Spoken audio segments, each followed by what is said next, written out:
যত দূর চোখ যায় শুধু ধান ক্ষেত আর ধান ক্ষেত, কাঁচা পাকা ধানে মাঠ ভরা। ধানে ধান পাকছে, সোনালি দূরে ধান, পাকা ধান। হেমন্তকাল, কিছু কিছু মাঠে ধান কাটা হয়েছে। আসসালামু আলাইকুম। অনেক দিন পর গ্রামের দিকে সপরিবারে হাঁটতে হাঁটতে যাওয়া। শহরের জীবন কার ভালো লাগে বলেন? অনেক সময় দেখা যায় দম বন্ধ হয়ে আসে শহর ও জীবনের কোলাহলে। তখন মন চায় একটু মনটাকে শান্তি করার জন্য একটু গ্রামের দিকে যাই। হেমন্তকাল, মাঠে মাঠে ধান কাটা চলছে। প্রত্যেক কৃষকের বাড়িতে বাড়িতে ধান, তারা এখন কর্মব্যস্ত হয়ে পড়েছে। মূলত সেখানে একটু প্রকৃতির মাঝে হাঁটতে যাওয়া। এই যে এটা আমাদের এখানকার পানি সাপ্লাইয়ের জন্য তৈরি করা পানির ট্যাঙ্কি, সেটাও দেখছিলাম। তার চারপাশে ধানের ক্ষেত, কুয়াশার মধ্যে দিয়ে সূর্যটা বেশ ভালো লাগছিল। এই যে যেটা বলেছিলাম, কৃষকদের কাজকর্ম এখন তাদের অনেক ব্যস্ততা।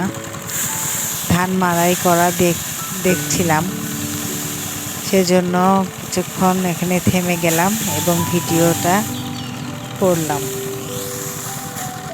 তাদের জীবন কিন্তু এত সহজ নয়।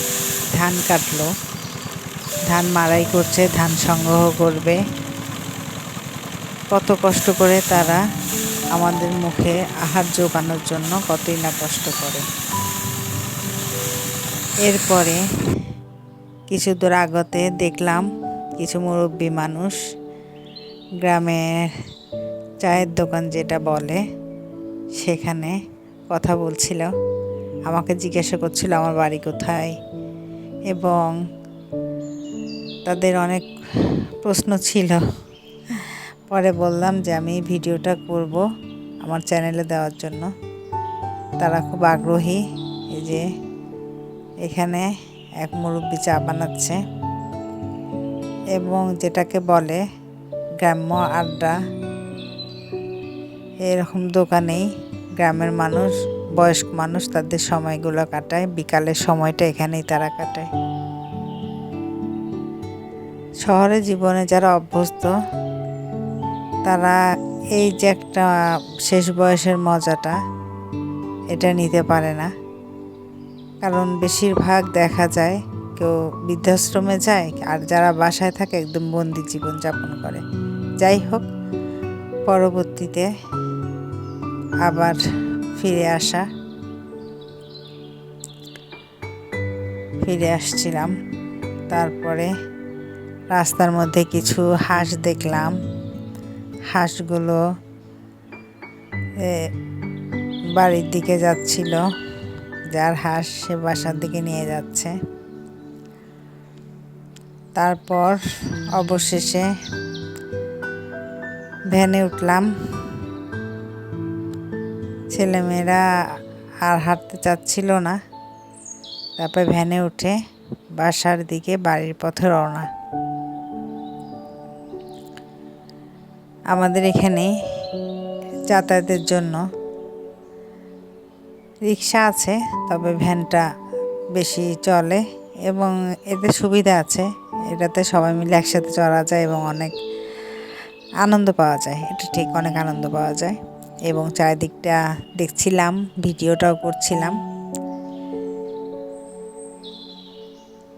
প্রতিবার যে কথাটা বলি, আমার নতুন চ্যানেল, ভিডিওগুলো ভালো লাগলে একটু সাবস্ক্রাইব করে দিবেন, লাইক কমেন্ট করে পাশে থাকবেন।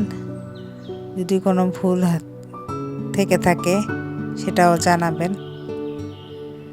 সবাই পাশে থাকলে আমার ভিডিওগুলো বানাতেও ভালো লাগবে। ভিডিও সার্থকতা তো এখানেই। আপনাদের জন্যই কষ্ট করে ভিডিওগুলো তৈরি করা। এই যে গ্রাম থেকে মোটামুটি শহরে পরিবেশে চলে আসা, বাসগুলো যাচ্ছে যার যার গন্তব্যস্থানে। অবশেষে বাড়ির দিকে চলে আসা। শীত পড়ছে, বিভিন্ন রোগে জ্বরে সবাই আক্রান্ত হচ্ছে। এই শীতের সময় হালকা গরম পানি পান করবেন। সবাই সুস্থ থাকবেন, নিজেকে সুস্থ রাখবেন।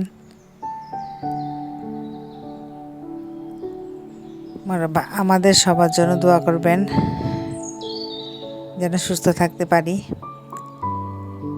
সূর্যটাকে বেশ লাগছিল। আর এটা হলো আমাদের সেই ঐতিহ্যবাহী বনপাড়া গেট, যেটাকে বলে। দুইটা গাছ একসাথে হয়ে একদম গেটের মতো তৈরি হয়েছে। এই জায়গাটা আমার বেশ পছন্দের একটা জায়গা। আজকে ভিডিও করতে পারলাম। সবাই ভালো থাকবেন। আল্লাহ হাফেজ।